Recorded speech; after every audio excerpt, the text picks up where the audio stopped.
Okay, guys, I want to talk to you today about how to use this brochure. So this brochure is made for property consultants so they know when they go out to a prospective seller that you know exactly kind of what to say, what your outline needs to be, and you can use this as a guide and then as a leave behind when you leave. I want to put it in perspective for you. Every other home buyer in the area does not do it as a company. They do it as a person. A person goes out like I used to. A person goes out, talks to a potential seller, they bond with them, they come up with a price, and they see if they can work a deal out. You work for us. So you have the luxury of working for the largest home buyer in the capital region, but we still have to have that personal touch. So we want to make sure the message is consistent to everybody that you come in contact with. Remember, we're always trying to give that signature experience to everybody.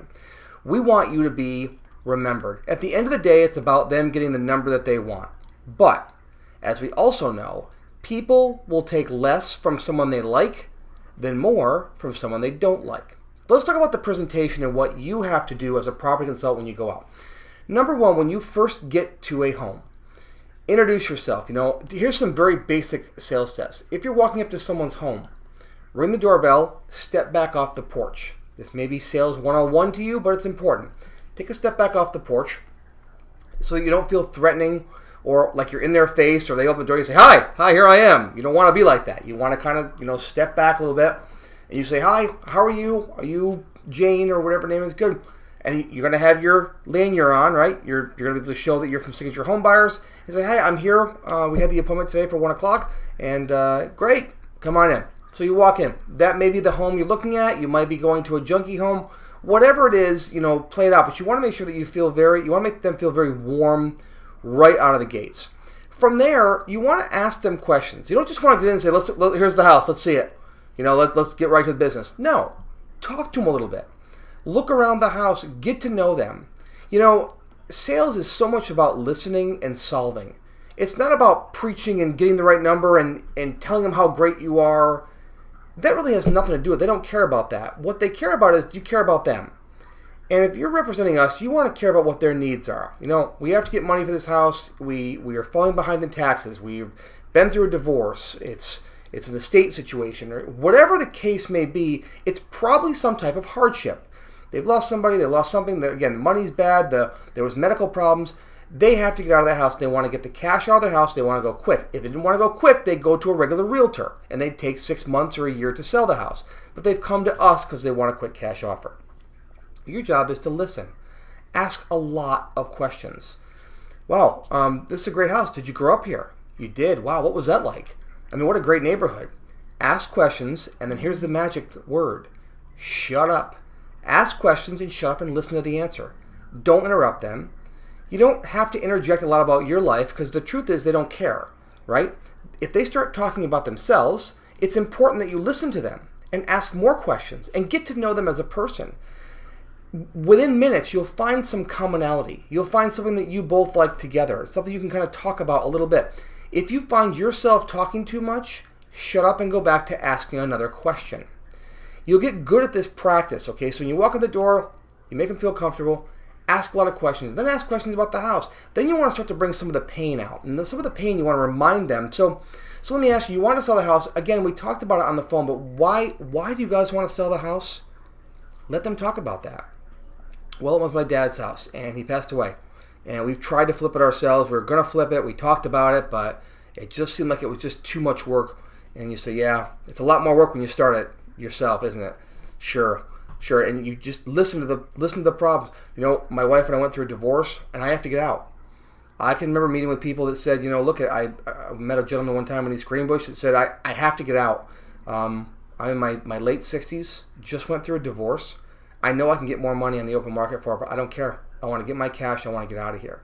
I listened to him. The number he was asking was very reasonable. We bought the house, and it was a great deal for the company, but we took the time to listen to find out the reason.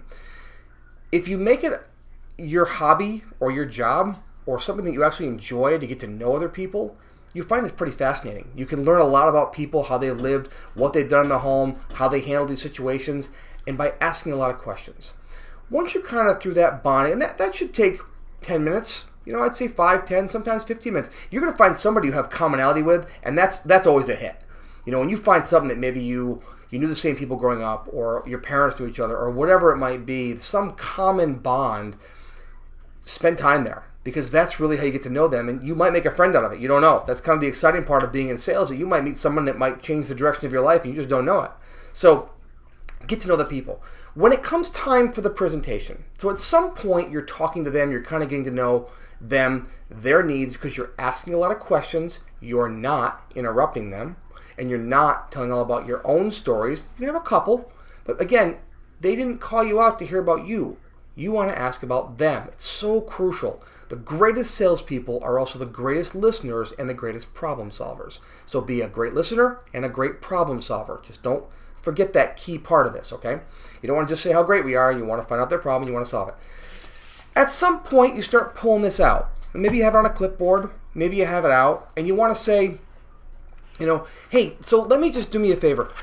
Give me just 3 minutes, maybe 5 tops. I want to tell you a little about our company. I know you saw our commercial on TV. You mentioned that, or I know you went to our website and you got to know about us. I know that your neighbor recommended you, whatever it might be. See, I know you understand that, but I want to talk to you about just a minute so you know who we are and what we do and how we're going to be able to help you. So this is a picture of our office. These are our owners, Glenn and Amber. They're great people. Glenn's very handsome in real life. I'm just kidding. But just say this is Glenn and Amber, they're great family people. They started the company by flipping a couple houses, and now we've done hundreds, and we keep helping people, and we've been growing and growing, and it's so much fun. This is our office. It was one of the ugliest houses on the main road in Altamont, or Altamont Ave rather, in Rotterdam, and we made it beautiful. So let me just show you real quick. Open the brochure. Now, I don't want you to read this. It's important. I don't want you to read this word for word. But what I want you to do is, when you first get your hands on this, is read it so much that you own it. I want you to read it over and over. Read it 10 times. It might take you 30 minutes. It might take you 15 minutes, whatever. But read it 10 times and internalize this document, okay? Internalize the things that are important to you, so when you go back, you can talk about things. Now, for instance, it says we buy as is. If the people say, what really turned me on to you guys is that you said you'd buy this with all this crap in here, you say yes. For instance, like it says, we buy as is. I mean, nothing for you to do. We take care of that. And you can use this brochure as a way to direct them back to the questions you've already asked them. And you've already listened, and you've heard their answers, right? You can go back and say, you mentioned not wanting to pay a commission. Well, like you can see right here, there's no commissions to pay.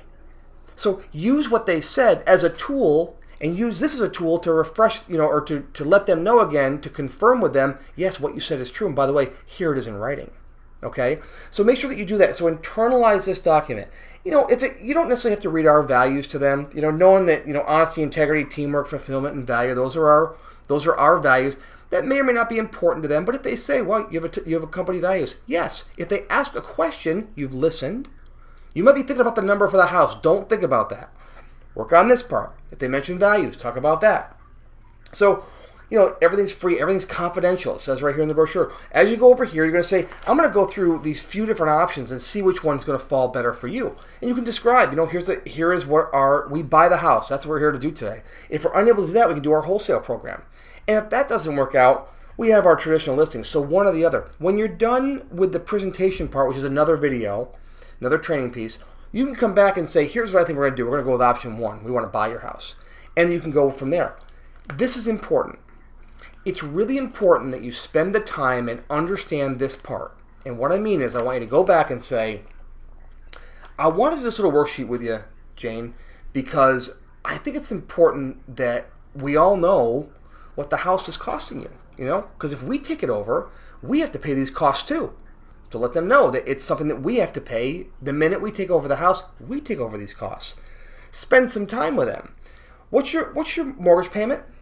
Okay, you owe $50,000. What's your payment every month? Okay, put that number in there. What is your property taxes? If they're not included up here in the monthly payments, if they're not included in there, then you want to put the mortgage payment. Then the homeowner's insurance. Again, that might be included in the payment. Find out if the payment includes their taxes and insurance. If it does not, write them out separately. What's utility bill, power bill, repairs? They may say, well, I haven't done repairs. Well, the average person probably spends, on average, about $200 a month. It might not be now, but your hot water heater might go in 6 months.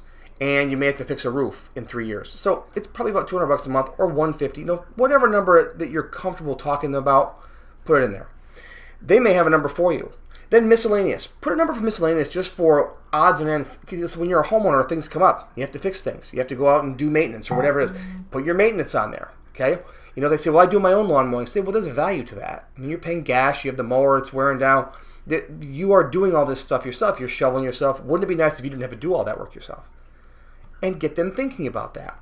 When you write this down, we call it the total monthly burn for a reason.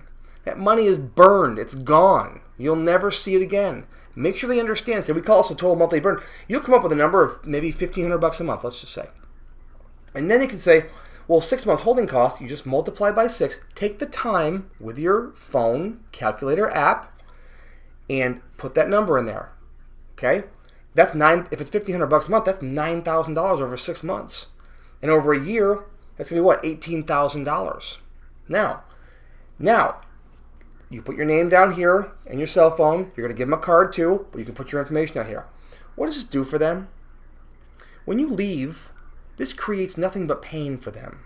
All of a sudden, things they haven't thought about are at the forefront of their mind when you leave that day. And you say, listen, I'm going to get back to you with a price or whatever, however you end the conversation. They're going to have this brochure. And they can go back through and they can see pain and they can see solution and solution. Pain, solution. Who do they call for the solution? You. Okay? So use the brochure. This comes from years of doing presentations. This isn't just come because I wanted to, have our face on a brochure. It has nothing to do with it. Our pictures are on there because Amber and I are the face of the company. We're on all the marketing. We're on all the branding. We're the ones that make us not a die-hard flipping company. We make it a family-run business. That is why we have our picture on the brochure. But use this as a tool to make us a real company, to make sure that when someone else shows up at their door and is wearing jeans and a shirt and comes in and starts throwing around numbers and telling them all the things that are wrong with their house, that they look back and say, wow, that guy from Signature Home Buyers, he was right on. That was professional. Looked good. Name tag, brochure, showed us our problems, showed us how he can help us. I think we should give him a call.